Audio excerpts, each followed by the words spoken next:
ئایا چین دەبێتە فریادڕەسی هەرێمی کوردستان و عێراق لە بواری کارەبادا؟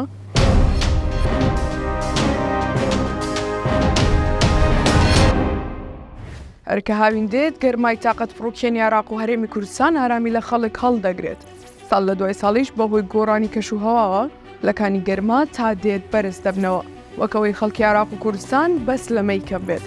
دووکەڵی مۆلیدی ئەهلیش لەولاوە بوەستێت، هەرگەڕەکە و دانەیەکی تێدا دانراوە ڕاستە و کاتانەی کارەبای نیشتیمانی نییە توانێتی ماڵی هاوڵاتیان ئەم فێنێک هەمیش ڕووناک بکاتەوە، بەڵام لە پاڵەمانشدا باری سەرشانی خەڵکی لە ڕووی ئابووریەوە قورس کردووە. ئەمە جیا لەو زیانە تەندروستیانەی بۆ جەستەی مرۆڤی هەیە. پرسیارەکە لێرەدا ئەوەیە، تۆ بڵێ وڵاتی چین توانای ئەوەی هەبێ ئەم هاوکێشە قورسەی کارەبا بۆ گەلانی عێراق چارەسەر بکات کە لە دوای ڕژێمی پێشەوە و بەرەوکی عێراقیەکانی گرتووە؟ وەک دەزانن چین لە سەرەتای سەدەی 21ەوە لە ڕووی تەکنەلۆژیا و بازرگانیەوە هەنگاوی گەورەی ناوە و تا دێت دەژمونی چینیەکان لە جیهان و ڕۆژهەڵاتی ناوەڕاتیش زیاتر دەبێت. ئێستاش حکوومەتی هەرێم و عێراق هەوڵ دەدەن کێشەی کارەبا چارەسەر بکەن.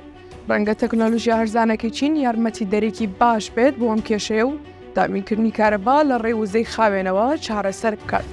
لە ڕابردوودا و تا ئەم دەقەی قسەی تێدا دەکەین، عێراق بۆ دابینکردنی بەشێک لە کارەبای وڵات زیاتر پشتی بە گازوایل و گازی سروشتی بەستووە کە گازەکەش ئێرانیە. بەڵام چین هاتوتە مەیدانەکەوە وا بڕوات ئێران لە هاوکێشەی کارەبای عێراق دوور دەخاتەوە. چی استراتیژێتی خۆی لە بواری گۆڕانی کەشوهەوادا لە ناوخۆی وڵاتەکەیدا دەگۆڕێت و پەرەی پێدەدات. لە ئێستاشدا چین بازاڕی جیهانی داگیر کردووە بۆ دابینکردنی کارەبا لە ڕێگەی سۆلەر پانەڵەوە. ئینستیتوتی ڕۆژهەڵاتی ناوەڕاست بۆم توێژینەوە ئاماژە بۆ دەدات ئەم هەنگاوانەی چین نیشانەی ئەوەیە وڵاتەکە دەیەوێت لە داهاتوودا بەشداری کارایی هەبێت لە بواری بەرهەمهێنانی وزەی کارەبا لە ڕێی سەرچاوەی خاوێنەوە. بە گوێرەی زانیاریەکانی پێگەی ڕۆیتەرز، حکوومەتی عێراق نیازی هەیە تا ساڵی 2030 نزیکەی 12,000 مێگاوات کارەبا لە ڕێگەی سۆلەر پانەڵەوە بەرهەم بهێنێت. حکوومەت لە بودجەی ئەم ساڵدا نزیکەی 500 میلیۆن دۆلاری دابین کردووە بۆ بەرهەمهێنانی کارەبا لە ڕێی خۆرەوە. بۆ مەبەستەش گرێبەستێکیان لەگەڵ کۆمپانیایەکی چینی کردووە بۆ دانانی سۆلەر پانەل لە پارێزگاکانی بەسڕ و موسەنا. هەرچی پەیوەندی بە هەرێمی کوردستانی شەوایە، سەرۆکوەزیرانی هەرێمی کوردستان لە مانگی ئازاری ئەم ساڵدا بەردی بناغی پرۆژێکی سۆلەر پانەلی لە پارێزگای دهۆک دانا کە توانای هەیە 12 مێگاوات کارەبا لە ڕێوزەی خۆرەوە بەرهەم بهێنێت. لە پێشووتریشدا حکوومەتی هەرێمی کوردستان دوو گرێبەستی تری ئیمزا کردووە بۆ دروستکردن و بنیادنانی دوو وێزگەی سۆلەر پانەل لە هەردوو پارێزگاکانی هەولێر و دهۆک.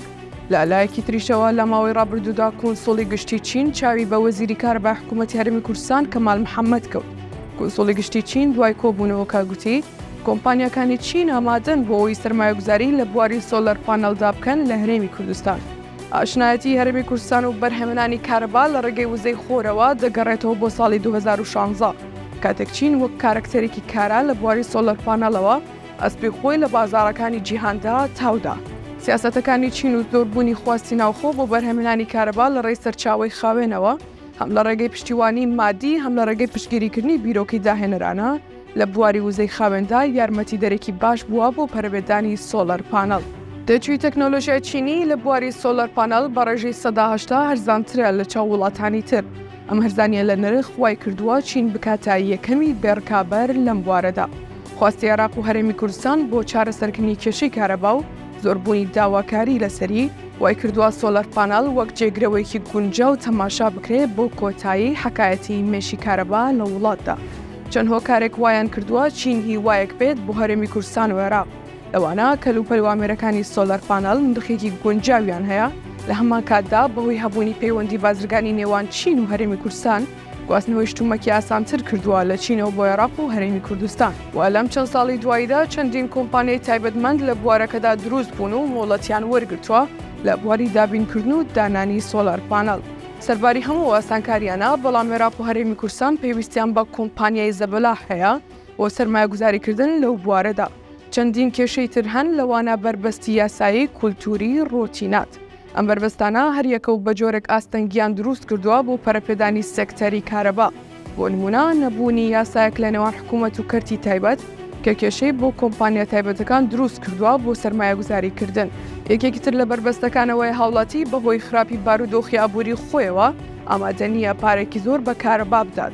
هۆکارێکی تریش ڕۆتیناتی وەزارەت و فەرمانگە حکوومیەکانە بە جۆرێک بۆ وەرگرتنی مۆڵەتێکیان بەرزکردنەوەی داواکاریەک بۆ پێدانی مۆڵەت بۆ پرۆژەیەک پێویست دەکات داواکاریەکە بە نزیکەی 15 فلتەری وزارەی حکومیدا بڕوات. کەواتە پێت وایە ئەم بێکارەباییە تاکەی هێروا دەمێنێتەوە، چونکە گڵۆپەیە لە وڵاتەدا لە ساڵی 1991ەوە کارەبای بە دووچاوی خۆی نەدیوە.